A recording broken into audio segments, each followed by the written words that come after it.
Jack, Jello snapper, which is probably the best one. This is a tuna, but that one I got reserved. No, but it's all good, yeah. Or I got also you don't want to do like all the this is mutton snapper and it's filet. Snapper. You want to do that? Absolutely.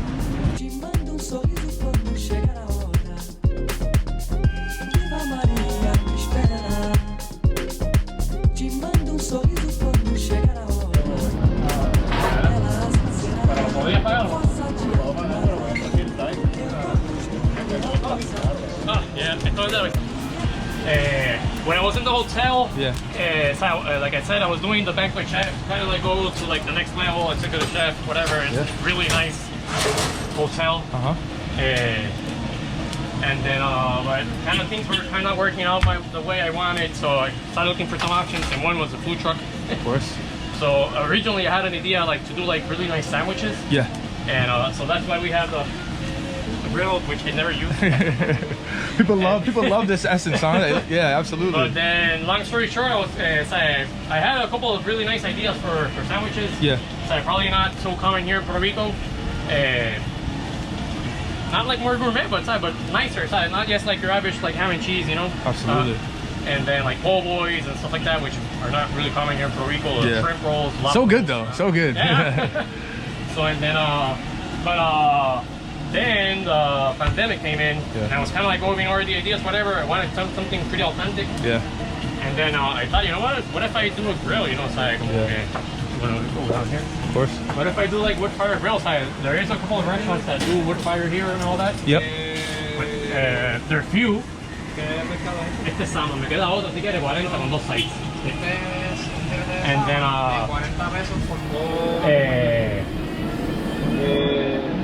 but then I was like, you know what, that will probably be something that, you know, is pretty...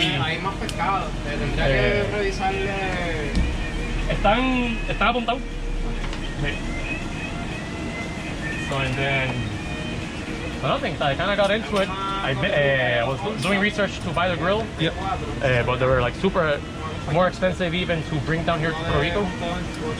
And so I got a like old school welder to build it for me. So he didn't understand the design, so like, okay, so buy the materials, bring them down to my shop, and we'll get them here.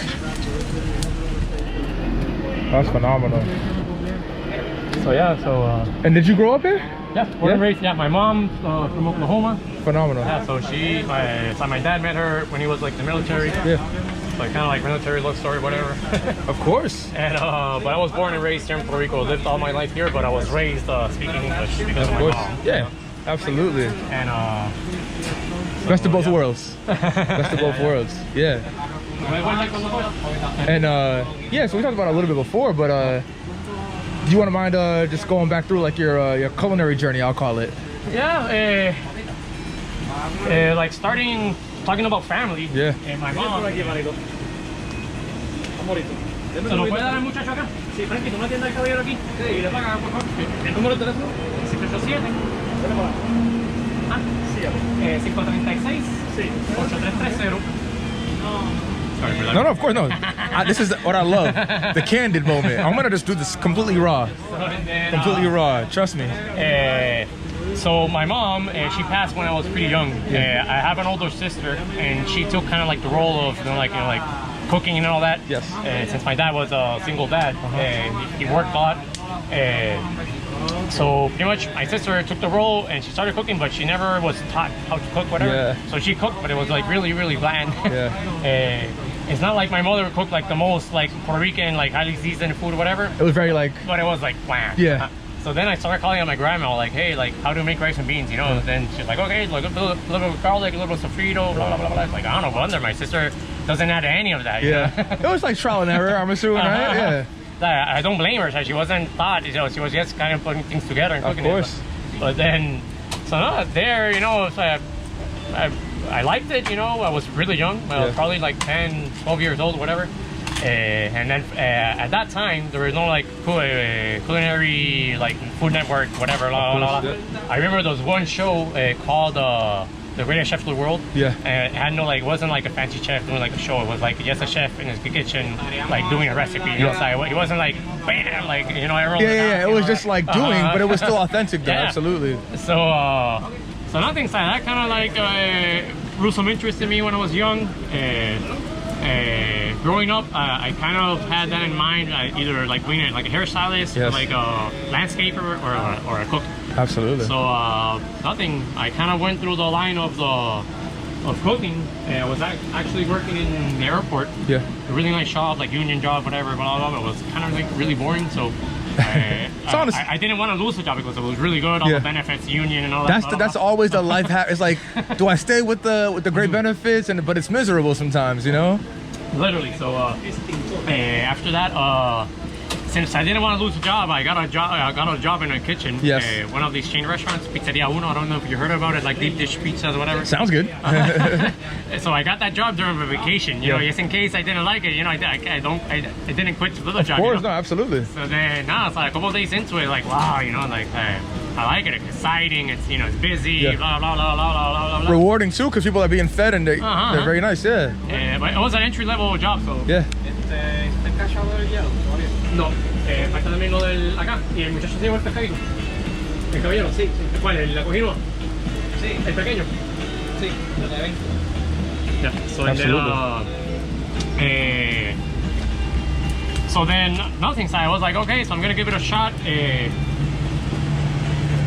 gonna give it a shot. Let me turn on the. Of course.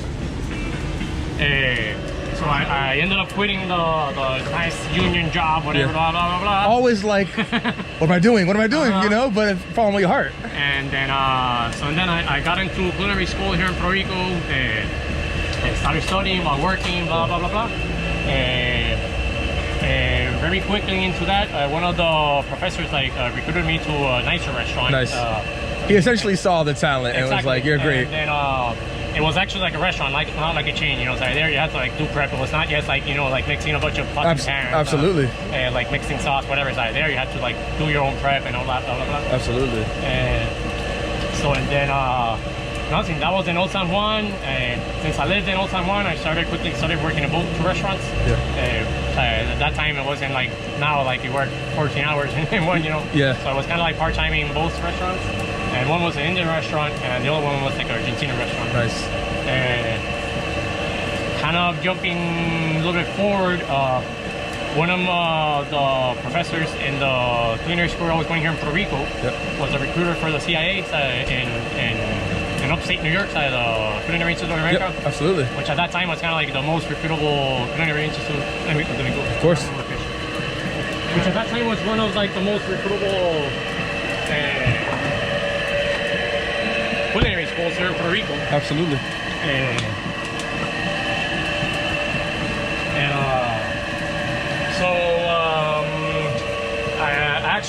I even got like a, what's the word, a scholarship here from Puerto Rico. Very nice. Which covered pretty much a lot of the cost,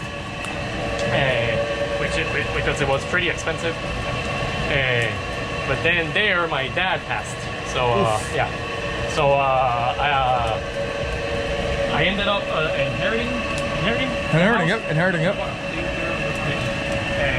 But then there I was young and didn't have like any savings or whatever. Yeah. So I kind of I didn't dare to like go to the States, you know, and leave the house like renting with a realtor or whatever, because I was pretty young. Absolutely. I was like, you know, if I go to New York, you know, to get a student loan or whatever, and then, you know, things don't go well in the house, whatever. Can always come back. Yeah. So I ended up staying, but then there I landed a job at here, the restaurant I told you a little bit earlier, which at that time was like, you know, like the most reputable restaurant here in Puerto Rico. Absolutely. One of them. So at least, you know, that was like kind of like a school there, you know. Absolutely. And then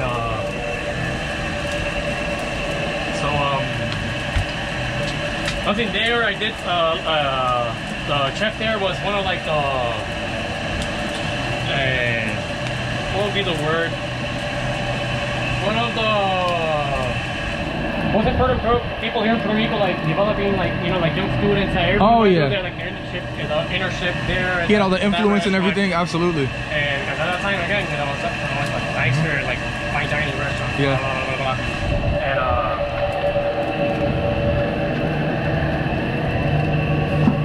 Nice.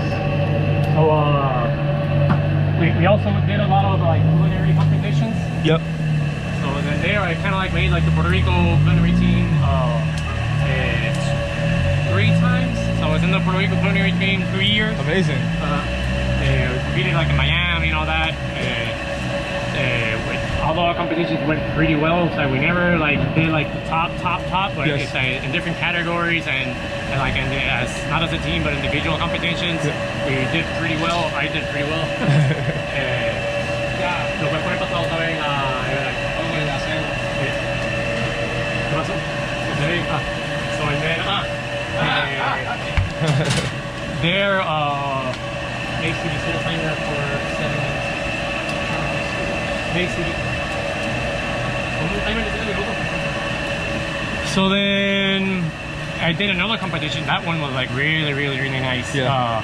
It had to do with this old school organization called La Chaîne de Rôtissiers. Yeah. And then they had a competition. I don't know if I'm pronouncing it right or not, but it's the Jung Kumi, like the young cook, the one apprentice. Competition, absolutely, yeah.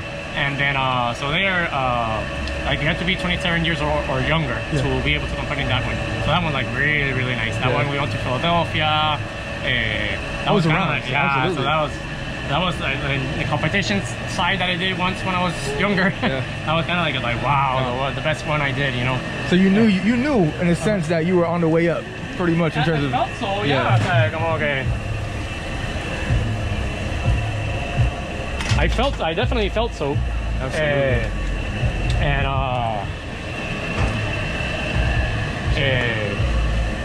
No tengo más nada, ¿verdad? Ahí como.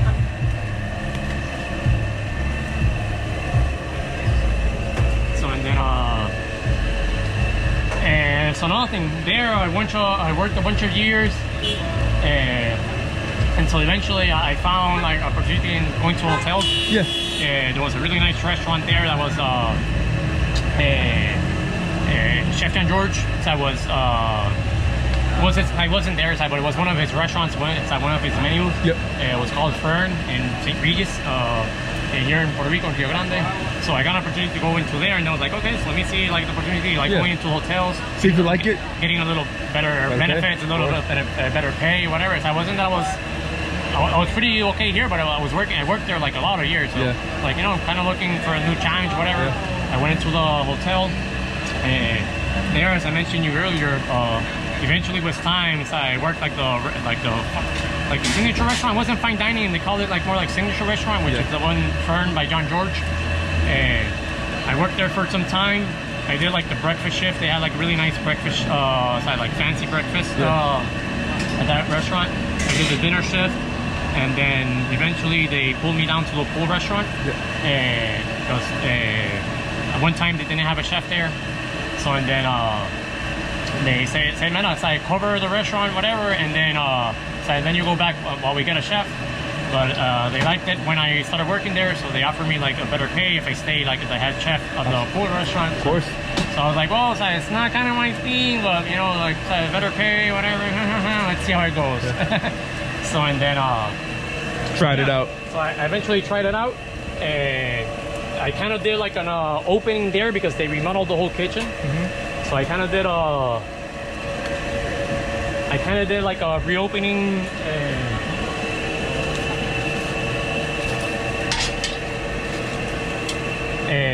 Kind of did a reopening there at that restaurant, which is like a huge challenge. Kind of like all the SOPs and all that, the finance part. Of course. So there, even though I didn't go to culinary school, so I got really like onto all the details like HR, finance, all the stuff that's boring and not fun. Absolutely.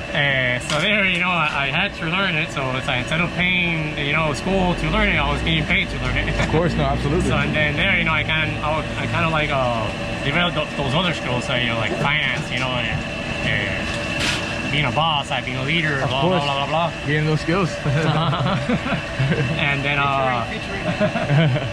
so nothing. Hurricane Maria came. Obviously changed a bunch of things.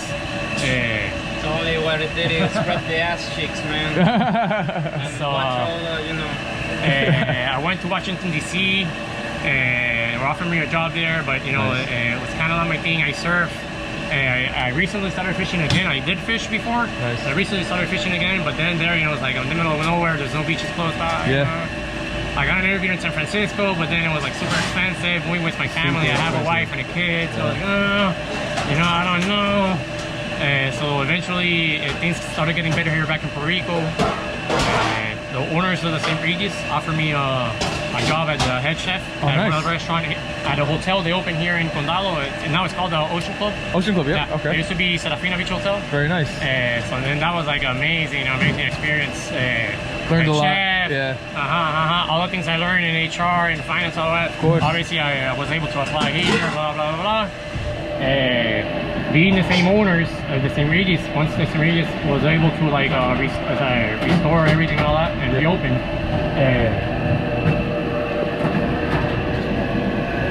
once St. Regis was able to restore everything and reopen,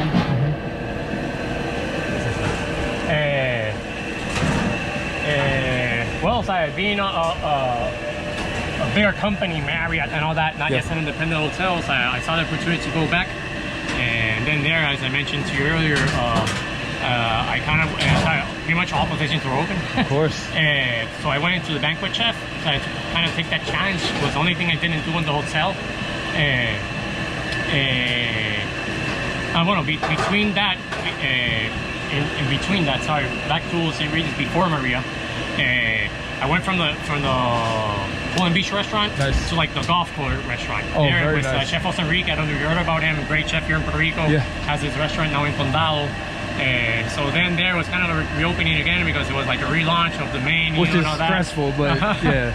And then Maria came, and then back to where we were. Oh yeah. DC, San Francisco, Ocean Club, back to the hotel. So then, yeah, the banquets, which was pretty much the only restaurant or operation I didn't do here in St. Regis. Yeah. To kind of like to move to the next step as executive chef. Nothing. Things didn't start to work out. I was as I was kind of expecting. Make un pollo, ¿verdad, amigo? Make un pollo. ¿Con qué sal? ¿Te lo puedo dar? Dale, con usted te lo doy. And then, so. And what do you want this? Real quick, what do you want with this? I got French fries, guinitos and escabeche, or white rice with chickpea stew. Ooh, yeah. White rice chicken stew. Yeah, that sounds amazing. Y una bandejita por el pescado que sale. Y te doy el pollito y después la cogida. And then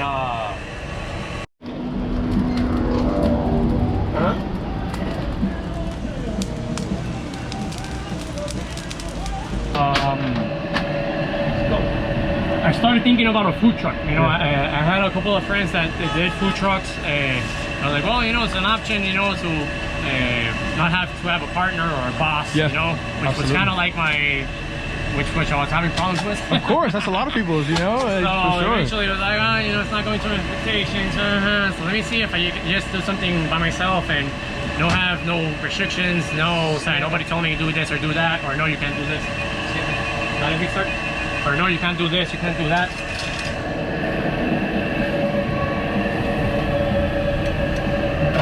So I was like, okay, so this is an opportunity, you know, like kind of do my own thing. Absolutely. That one went a little bit over, which I like. All good. So I'm like, well, you know, let's check it out. I did some research, blah, blah, blah, blah, blah, blah. I found this company that even offered you an option to finance it. Oh, phenomenal. Chimichurri y el pollito. I found the company that had the option to finance it and everything, blah, blah, blah. So I'm like, okay, so let's do it.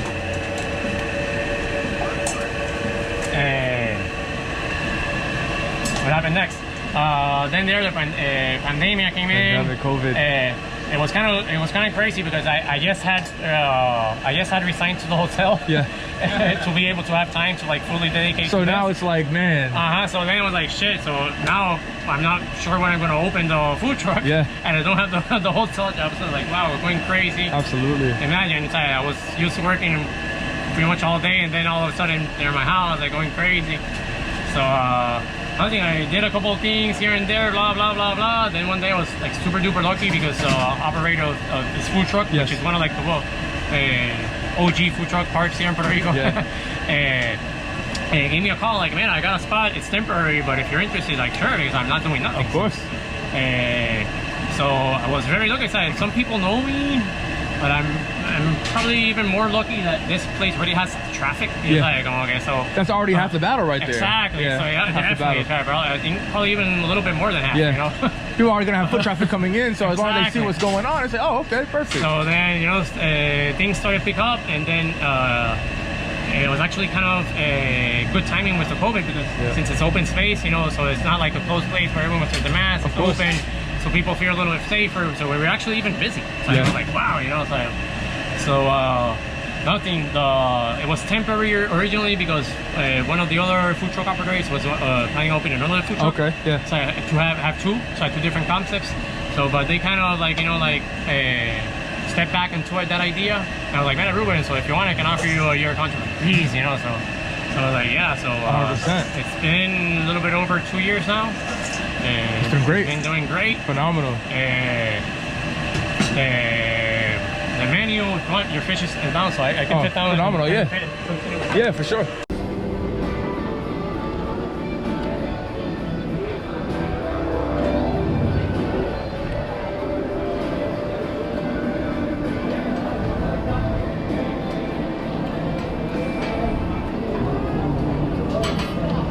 During the pandemic, here in Puerto Rico, there was a time that unless you decided there was like a lockdown, I guess, like in pretty much other places. Yeah. And Vaccination here was actually of the best Yeah. around the world. Like they did a pretty good job in the beginning, surprisingly. Yeah, absolutely. But one of the things was that there was a lot like a lockdown, so unless you were like working, you couldn't go out. I can imagine. Yeah. So and then, as I mentioned earlier, so imagine me that I work. So you were like pitching like, you know, like Yeah. 12 hours, Of course. blah, blah, blah, blah. So all of a sudden, like my home, you know, so I can't go out because No, I'm of gonna course. get sick or whatever. So I was driving myself crazy. I can imagine. That's a lot of people were, you know? Yeah, of course, but at least in my case, you know, so I'm used to like working inside. I was pretty much all day out of my house and Yep. then just a few hours to sleep, you know. Absolutely. So all of a sudden now I'm all day. All of a sudden I'm like I'm in my house all the time, you know. So I'm like, whoa, I'm driving myself crazy. Absolutely. A friend of mine that was already into spearfishing was looking for like a fishing buddy, you know, Yeah. because you shouldn't go spearfishing alone. Not because of sharks or predators, whatever, but more because of blackout. Yeah, Like you could black out, like because of going down so many times. of course.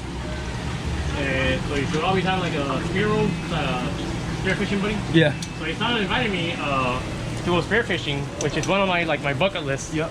Because of surfing. I wanted to do spearfishing, like to have more like resistance underwater, whatever. Of course. So he started inviting me to go with him as a companion, and he had extra equipment because he eventually started like upgrading and all that. So Yep. he started lending me his like entry level equipment. Yeah. So I immediately fell in love with it. The thing is, we were going to like secluded beaches because it was illegal to go out. So we were going to like secluded beaches, like going like running from the car Sneaking. to the ocean. Of course. Making it work though. You're making it work. Yeah. You know. So the first spot that fishing is fishing, you know. So sometimes you're like really lucky. Sometimes you're like not at all. But that first time, I remember it was like super amazing because we got carrucho, conch. Yeah. We got a conch. We got a lobster, we got a lionfish, and we got a big fish. That's fire. So I was like, wow. I was like, oh, I got one of everything, you know, like, wow. So Absolutely. I did like a paella with my family and all that. Of course, and it's more rewarding, you know.